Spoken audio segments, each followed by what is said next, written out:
Jada's hands trembled as she gripped the empty tray. Red wine soaked through her uniform, cold against her skin.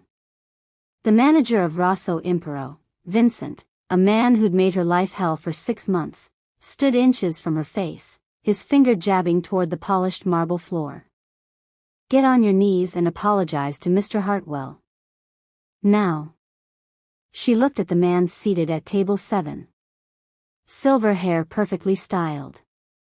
Tom Ford suit that cost more than her yearly rent.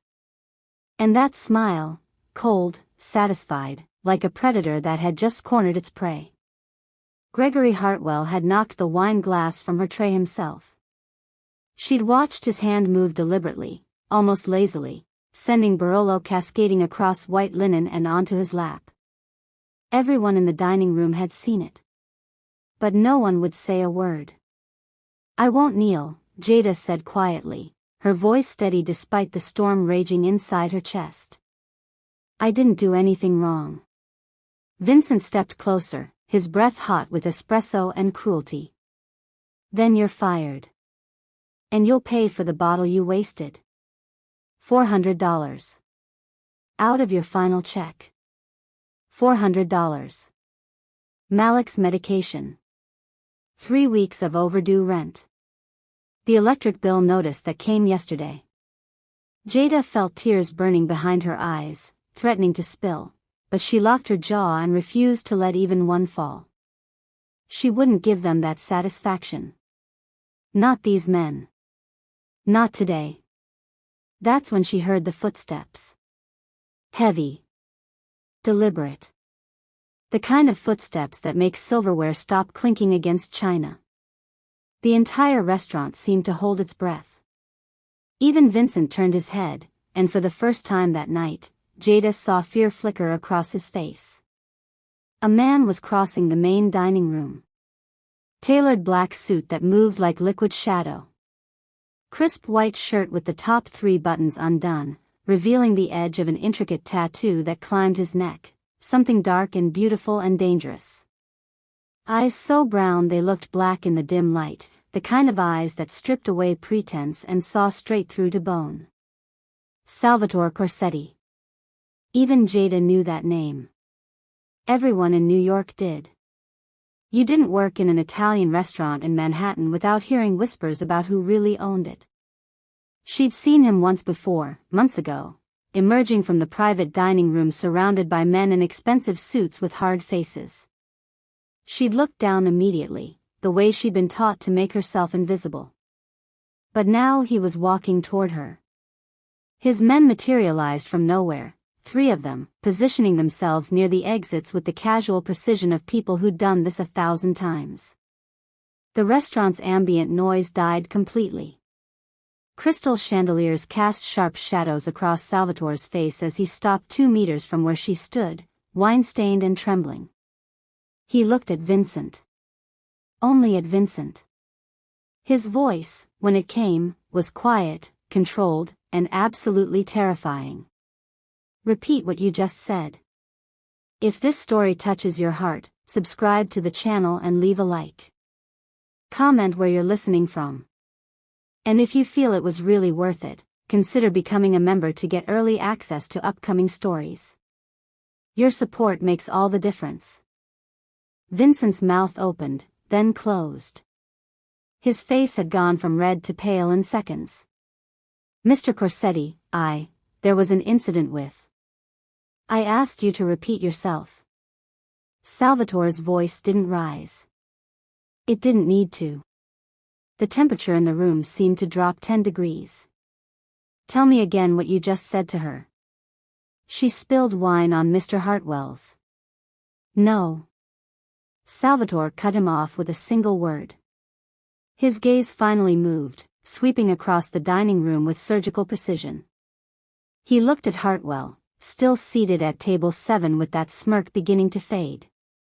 He looked at the wine-soaked tablecloth, the angle of the spill. He looked at Jada, really looked at her, taking in the trembling hands, the raised chin, the dignity she was clinging to like armor. He saw everything in 3 seconds. Without a word, Salvatore reached up and slipped off his jacket. The movement was fluid, deliberate, the fabric whispering as it slid from his shoulders. Every eye in the restaurant tracked the motion. He stepped forward and placed the jacket over Jada's shoulders. The weight of it was shocking. Warm from his body. The silk lining cool against her wine-stained uniform. It smelled like expensive cologne and something darker, leather, smoke, authority.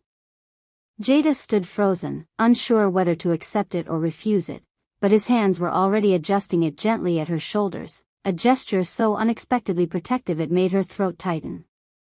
Then Salvatore turned back to Vincent, and his voice carried through the silent room like a verdict. "You're fired. Collect your things and leave through the kitchen. If you're still in this building in 5 minutes, you won't leave on your feet." Vincent's face went white. "Mr. Corsetti, please, I have a mortgage." "Marco." Salvatore didn't even look at his man. One of the bodyguards moved forward immediately.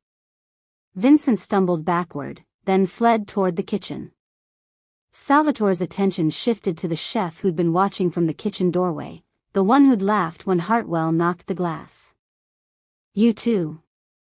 Out." Then he walked toward table 7. Gregory Hartwell finally stopped smiling. He started to stand, reaching for his wallet, but Salvatore spoke before he could find words. "You're banned. Every restaurant I own in this city. Every club. Every establishment that values my business." He leaned down slightly, his voice dropping to something only Hartwell could hear. "And if I ever hear you've treated another woman like this, anywhere, you'll learn what happens when you disrespect what's mine to protect." Hartwell fled. The dining room remained frozen. And Salvatore turned back to Jada, still wearing his jacket, and extended his hand. "Come with me." Jada stood outside the office door at 9 in the morning, her palms sweating. She'd barely slept. The jacket, his jacket, hung in her closet at home, still smelling like him, like a dream she couldn't quite believe had happened. She'd been summoned. A phone call at 7 a.m. from someone named Marco, polite but firm. Mr. Corsetti wanted to see her. She was definitely getting fired. Maybe worse. She knocked twice. His voice came through the heavy wood. "Enter." The office was nothing like she'd imagined. Books lined one wall, actual books, leather-bound, well-read. A window overlooked Fifth Avenue. Salvatore sat behind a mahogany desk, dressed in a charcoal suit, reading something on his laptop. He looked up when she entered and gestured to the chair across from him. "Sit, please." Jada sat, her back straight, preparing herself for whatever came next. "You have a degree in hospitality management," Salvatore said, closing the laptop. It wasn't a question. "Queensboro Community College. You graduated with honors 3 years ago. You work 3 jobs. Waitress here, barista on weekends, overnight stock at a grocery store in Astoria.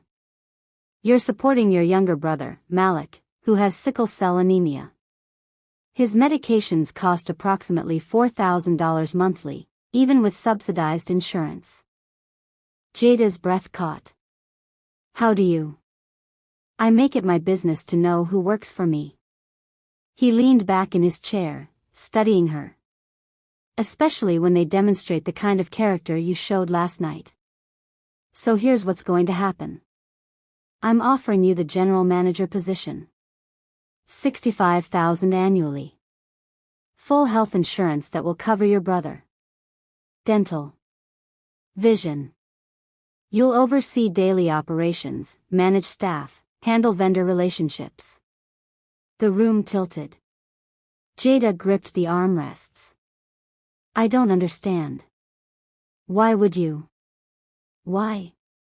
Salvatore's expression didn't change, but something flickered in his dark eyes. "Because competence is rare, and dignity is rarer. You've been working here 6 months. I've watched you reorganize the reservation system, train new servers, cover for incompetent managers. You don't just work hard, you work smart. And last night, when a man tried to break you, you refused to kneel. He stood, walking around the desk to face her directly. I need someone I can trust to run this place. Someone who understands what respect actually means. You've already proven you're that person. He extended his hand. Do we have an agreement, Ms. Sloan? Jada looked at his hand, then at his face. For the first time in years, someone actually saw her, not as disposable labor, not as a problem, but as valuable. She took his hand. Yes. 3 months into managing Rosso Impero, Jada had transformed the place. Reservations were up 30%. Staff turnover had dropped to 0. The kitchen ran like precision machinery, and for the first time in her life, she had room to breathe. Malik's medication arrived on time every month. Their rent was paid. She'd even started saving. But she hadn't expected Salvatore to call her to a private meeting in the wine cellar at midnight, surrounded by 4 men in expensive suits who looked at her like she was an interesting problem they hadn't solved yet. I want to open something new, Salvatore said, leaning against a rack of vintage Barolos. Something that breaks the rules. And I want your vision to lead it. Jada's heart hammered. What kind of something? That's what I'm asking you. His eyes held hers in the dim light. If you could build a restaurant from nothing, no limits, no traditions holding you back, what would you create? She should have hesitated. Should have asked for time to think. But the idea had been living inside her for years, waiting for someone to ask. La Tavola, she said. The table. A place where my grandmother's soul food meets Italian technique. Where black Southern cooking gets the respect it deserves, white tablecloths, wine pairings, the full experience. One of the men snorted. Soul food in an Italian restaurant? Not in an Italian restaurant, Jada corrected, her voice steady. A new restaurant that honors both traditions. Collard greens braised with pancetta and white wine. Oxtail ragu over fresh pappardelle. Brown butter cornbread with whipped honey mascarpone. My grandmother's mac and cheese baked in a wood-fired oven with Parmigiano Reggiano. Salvatore was smiling now, really smiling. You've thought about this. Every day for 5 years. Show us. 2 weeks later, they gathered again, same men, same skeptical faces. But this time Jada had brought samples, plated perfectly, each dish a conversation between 2 worlds. She watched them take the first bites. Watched their expressions change from doubt to surprise to something close to reverence. The oxtail ragu disappeared first. Then the cornbread. One of the men, Antonio, the oldest, set down his fork and looked at Salvatore. This is special. Real special. Salvatore never took his eyes off Jada. How much do you need? $500,000 for build-out, equipment, 3 months operating capital. You have it. He stood, extending his hand again like he had 3 months ago.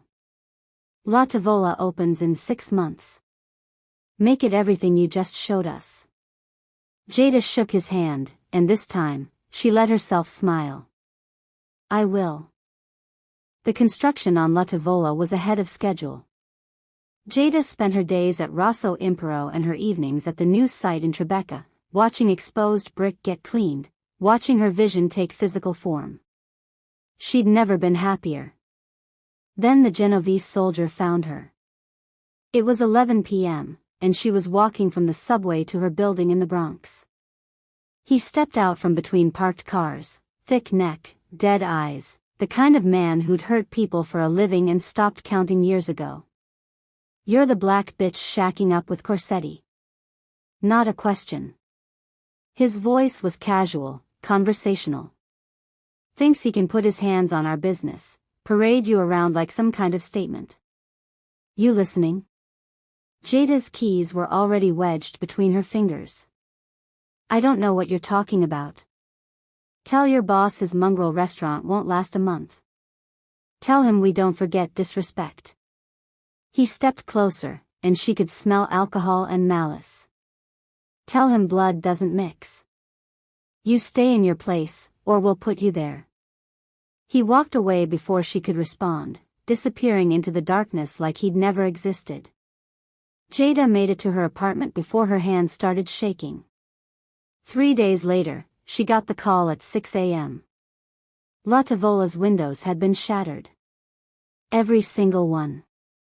When she arrived at the construction site, glass covered the floor like diamonds, and a brick sat in the center of the dining room wrapped in paper.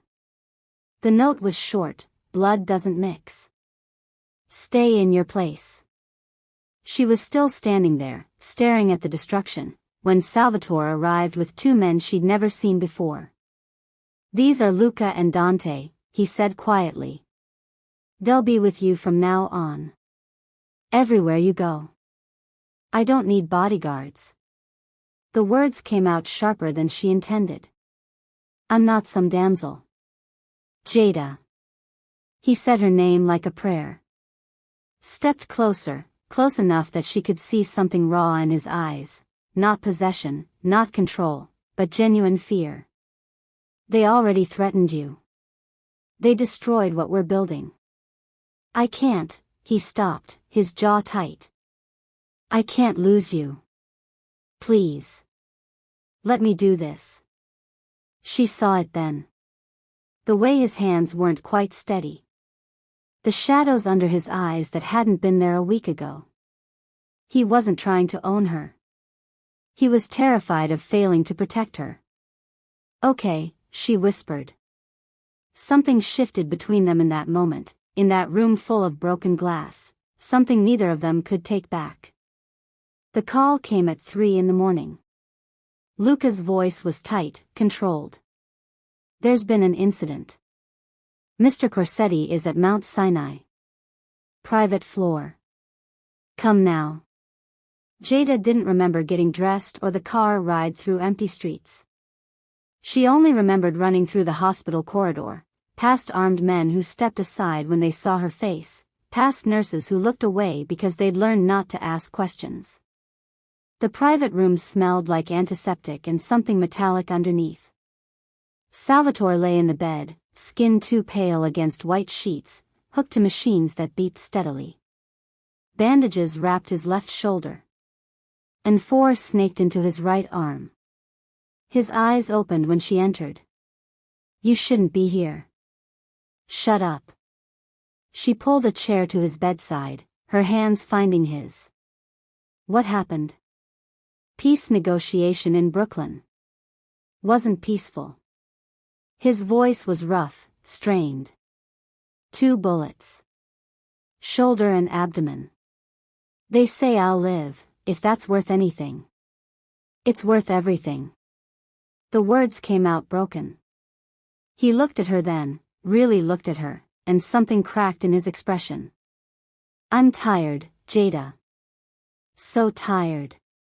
The violence, the paranoia, always watching for the knife in the dark. I've spent 20 years building an empire on blood, and tonight I realized I don't want it anymore. I want out. Can you get out? I don't know. His hand tightened on hers. Men like me don't retire. We die or we disappear. But I have to try, because I can't do this anymore. Can't bring you into this darkness and pretend it's love. Salvatore. Marry me. The words stopped her cold. Not because I can protect you, we both know I can't, not really. Not because I can offer you safety or certainty. Marry me because I can't imagine waking up in this world without you in it. Because you make me want to be someone worth saving. Jada looked at him, this dangerous man, this killer, this person who'd seen her when no one else had. Who'd given her dignity and opportunity and something that felt terrifyingly close to love.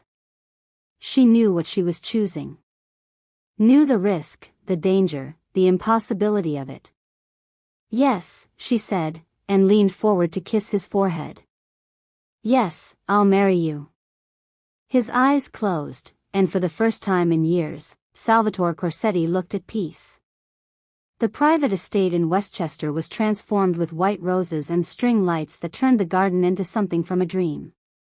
50 guests, half Salvatore's crew in dark suits with watchful eyes, half Jada's family from the Bronx, dressed in their Sunday best and trying not to stare at the armed men by the gates. Jada stood in the bridal suite, looking at herself in the mirror. The custom gown was ivory silk, simple and elegant, fitted perfectly to her body.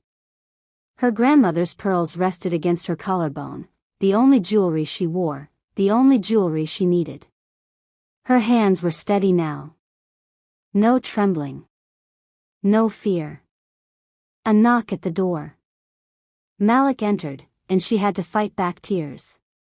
He was standing straight, no wheelchair, no cane, healthy enough to walk her down the aisle for the first time in 8 months. The new insurance, the new medications, had given him his life back.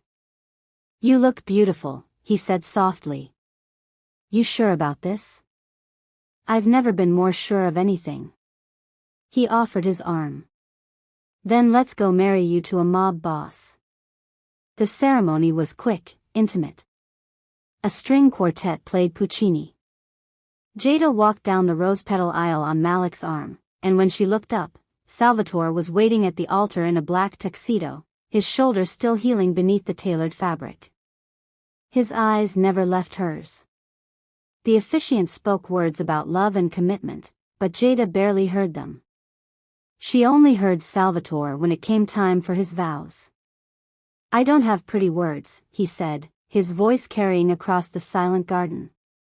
"I can't promise you safety or a normal life. But I can promise you this: everything I am, everything I have, is yours. And I will spend the rest of my life earning the choice you made in that hospital room.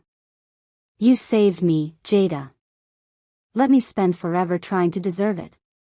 She didn't realize she was crying until he wiped the tears from her cheeks. They honeymooned in Sicily, in a villa overlooking the Mediterranean. Salvatore showed her the village where his grandfather was born, the olive groves his family once worked, the land that had shaped the man he'd become. They walked through ancient streets, ate meals that lasted hours, and for 2 weeks, pretended the world beyond that island didn't exist. But all paradises end. And when they returned to New York, the Genovese family was waiting. La Tavola's opening night was everything Jada had dreamed. Every table filled, food critics, influencers, celebrities who'd heard whispers about the black woman fusing soul food with Italian tradition. The kitchen hummed with perfect chaos. Her oxtail ragu had gotten 3 standing ovations. Flashbulbs popped as plated dishes emerged like art. Salvatore watched from the bar, proud and protective, while Luca and Dante maintained their usual positions by the exits. Jada was in the kitchen plating dessert, her grandmother's peach cobbler deconstructed with vanilla gelato and amaretto, when she heard the back door crash open. 4 men in black masks poured through, guns drawn. The kitchen staff froze. One of the masked men grabbed the sous chef by the throat. "Where's Corsetti?" "He's not," the chef's words cut off as the gun pressed against his temple. Then they saw Jada. Even better. The leader's voice was cold, amused. He crossed the kitchen in 3 strides and yanked her against him, gun pressed to her head. "Call him. Tell him we have his wife. Tell him if he wants her back in one piece, he comes alone." Jada couldn't breathe. The steel was cold against her temple. She could smell gun oil and sweat and violence. The call was made.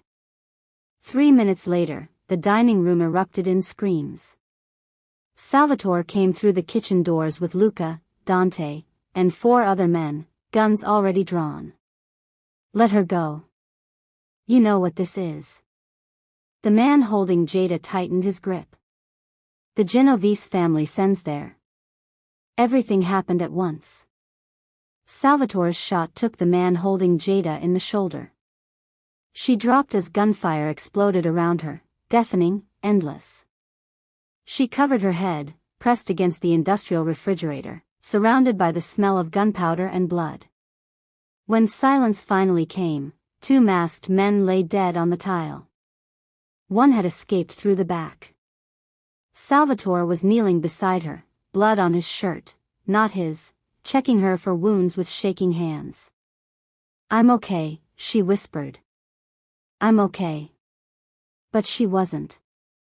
That night, in their penthouse, she shattered. Salvatore held her while she wept, huge, gasping sobs that came from somewhere primal. He didn't speak. Didn't offer empty reassurances. They both knew the truth. This life would kill one of them eventually. And neither could survive losing the other. The meeting took place in a private room at a social club in Little Italy, neutral territory that belonged to no single family. 5 men sat around a table scarred with decades of cigarette burns and spilled wine, representatives of the commission, the ruling body that had governed New York's underworld since before Salvatore was born. He stood before them like a defendant awaiting judgment. Don Carmine Vitali spoke first, his voice rough with age and authority. "In 30 years, no boss has requested what you're requesting. You understand what you're asking?" "Complete exit," Salvatore said steadily. "My territory in Brooklyn and Queens, all of it. My stake in construction, waste management, the waterfront operations. My seat at this table. Everything I've built, I'm surrendering." In exchange for what? Don Russo, Anthony's uncle, the man whose nephew had orchestrated the attack on Jada, leaned forward with cold interest. "Safe passage. No retaliation, no pursuit. I leave New York, I leave the life, and I'm never touched. My wife is never touched." Silence filled the room like smoke. Then Don Vitali laughed, a dry, humorless sound. "You'd give up an empire for a woman?" "Yes." The men exchanged glances. Don Russo spoke carefully. "Your exit creates opportunities. Territory opens up. But it also creates questions. Precedent. What stops others from walking away?" "The fact that I'm giving you everything freely," Salvatore replied. "No war, no bloodshed, no expenses. You divide what I leave behind. Everyone profits. And war," he met each man's eyes in turn. "War is expensive. We all know it. I'm offering you peace and profit." The deliberation took 40 minutes. Salvatore stood the entire time, watching these men weigh his life against their interests. Finally, Don Vitali spoke. "You're granted safe passage under these conditions. You leave New York within 30 days. You never return. You never speak of family business, past or present. You sever all ties to this life. If you violate any condition, the protection ends. For you and your wife." Salvatore didn't hesitate. "Accepted. Then it's done." Don Vitali stood, extending his hand. 30 years you gave us. Go live the rest in peace." They shook hands, the last time Salvatore Corsetti would touch this world. 2 weeks later, he and Jada boarded a private plane to California. Behind them, New York disappeared into clouds and memory. 5 years later, the golden hills of Sonoma County rolled endlessly under September sun. Corsetti Estate Winery sprawled across 60 acres, rows of Sangiovese and Cabernet Sauvignon climbing hillsides, the main house a restored Victorian painted cream and terracotta, the tasting room always full of tourists who had no idea the man pouring their wine once ran half of Brooklyn. Jada stood on the terrace overlooking the vineyard, reviewing expansion proposals on her tablet. CEO of a legitimate business that had just been featured in Wine Spectator. They'd gone from startup to profitable in 3 years, and now distributors from across the country wanted Corsetti wines on their lists. Below, in the vineyard, Salvatore worked between the rows. His hands were stained with soil now instead of blood. His hair had more silver at the temples. He wore jeans and a faded work shirt, his expensive suits long donated or burned. He looked happy, genuinely, impossibly happy. Their son Marco toddled between the vines on unsteady legs, 3 years old and fearless. Salvatore watched him carefully, hands ready to catch him if he fell. Jada. Malik's voice called from the driveway. She turned to see her brother emerging from a rental car, 24 now, healthy, a college graduate with a degree in biochemistry and a job offer from a pharmaceutical company. He visited every harvest festival, bringing friends and laughter and reminders of how far they'd all come. She walked down to meet him, embracing him tightly. "You made it. Wouldn't miss it." He grinned. "How's the wine mogul life treating you?" "Better than I ever imagined." They walked together to the vineyard, where Salvatore had scooped Marco into his arms, lifting him high while the boy squealed with delight. The afternoon sun caught them perfectly, father and son, surrounded by vines heavy with fruit ready for harvest. Jada watched them, and suddenly she was back in that dining room. Red wine soaking her uniform. A man pointing at marble floor. Vincent screaming at her to kneel. She'd refused then. And standing here in California soil she owned, watching her family laugh in golden light, she knew she'd been right to refuse. Right to stand. Right to accept the jacket from a dangerous man who'd offered her dignity when the world demanded her submission.